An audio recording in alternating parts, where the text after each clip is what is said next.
90 দশকের জনপ্রিয় নায়িকা সাদিকা পারভিন পপি, যাকে ঢালিউডের অনিন্দ সুন্দরী নায়িকা হিসেবে বলা হয়ে থাকে, নিপুণ অভিনয়ের মাধ্যমে পেয়েছেন দর্শকদের হৃদয়ের স্থান। চলুন দেখে আসি এক নজরে পপির ক্যারিয়ার। চাকা সুপার হোয়াইটের 2-in-1 সমাধান, কঠিন দাগ দূর, সাদা ভরপুর। বাংলাদেশের চলচ্চিত্রাঙ্গনে অনিন্দ সুন্দর ও ভীষণ জনপ্রিয় এক অভিনেত্রীর নাম চিত্রনায়িকা পপি। বাবা হামিদ হোসেন, মা মরিয়ম বেগম। 2 ভাই ও 4 বোনের মধ্যে সবার বড় পপির জন্ম 10 সেপ্টেম্বর খুলনা শিববাড়ি জমিদার বাড়িতে। সেই সূত্রে তার পৈতৃক আদি স্থায়ী নিবাসও খুলনায়। 1997 সালে কুলি চলচ্চিত্রে অভিনয়ের মাধ্যমে তার চলচ্চিত্রে অভিষেক। সেই সিনেমায় তার অভিনয় ব্যাপক দর্শক সমাদৃত হয়। এরপর থেকেই একের পর এক জনপ্রিয় এবং ব্যবসা সফল চলচ্চিত্রে অভিনয় করেছেন পপি।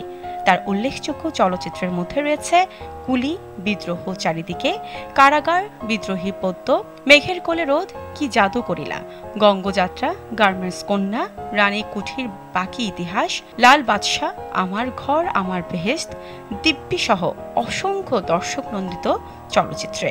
দীর্ঘ চলচ্চিত্র ক্যারিয়ারে অভিনয়ের স্বীকৃতি স্বরূপ 3 বার জাতীয় চলচ্চিত্র পুরস্কার, বাদশাহ পুরস্কার সহ অসংখ্য সম্মাননা অর্জন করেছেন তিনি। তবে বছর 2 ধরেই আড়ালে আছেন সবকিছু থেকে। সোশ্যাল মিডিয়া কিংবা মুঠোফোনেও হদিস মিলছে না জাতীয় চলচ্চিত্র পুরস্কার প্রাপ্ত এই নায়িকার। গুঞ্জন আছে বিয়ে করে স্বামী সংসার নিয়ে ব্যস্ত আছেন পপি। পপিকে শেষ দেখা গিয়েছিল 2020 সালে করোনাকালে মানুষের সেবায়। তখন বেশ কয়েকটি ছবি তার প্রকাশ্যে আসে, এরপর আর কোনো খবর নেই। বেশ কয়েকটি ঘনিষ্ঠ সূত্র জানায়, উধাও হওয়া এই নায়িকা বর্তমানে বিয়ে করে সংসার নিয়ে ব্যস্ত আছেন। পর্দার সামনেও আর আসতে চাইছেন না। স্বামীর ইচ্ছেতেই মিডিয়া জগৎ থেকে আড়াল করে রেখেছেন নিজেকে।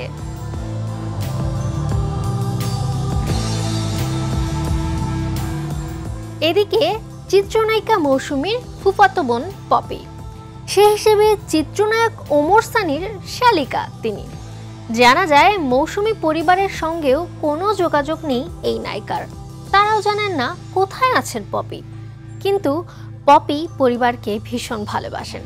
তিনি বলেন, বাসায় আসলে ফ্যামিলিতে আমার জন্মদিন নিয়ে আসলে ছোটবেলার থেকে অনেক বেশি উৎসাহ, এবং আমার ছোট ভাই বোনরা সবসময় জেলাসি করে যে আপুর বার্থডে আসলে মানে আব্বু আমি খুব বেশি কনসিয়াস হয়ে যায় এবং কি করবে, কি দিবে, এই জিনিসগুলো সবসময় তাদের মধ্যে থাকে। যেহেতু ফ্যামিলি বড় মেয়ে, আদরটা পেয়েছি।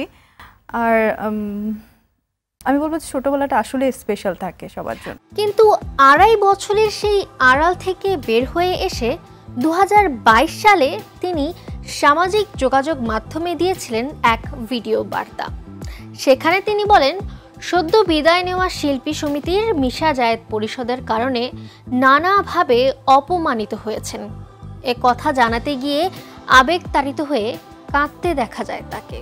বর্তমান সমিতির একটি মাত্র ব্যক্তির কারণে, তার পলিটিক্স, তার নোংরামি এবং অনেক রকম অপকর্মের অসহযোগিতা করার কারণে আমাকে বারবার অপমানিত হতে হয়েছে। পপির আড়াল থাকার কারণে আটকে আছে কয়েকটি সিনেমা। এর মধ্যে রয়েছে রাজু আলিম ও মাসুমা তানি পরিচালিত ভালোবাসার প্রজাপতি ও আরিফুর জামান আরিফের কাঠগড়ায় শরৎচন্দ্র সিনেমা দুটি। মুক্তির অপেক্ষায় আছে সাদেক সিদ্দিকী পরিচালিত ডাইরেক্ট অ্যাটাক সিনেমাটি। চাকা সুপার হোয়াইটের 2-in-1 সমাধান, কঠিন দাগ দূর, সাদা ভরপুর।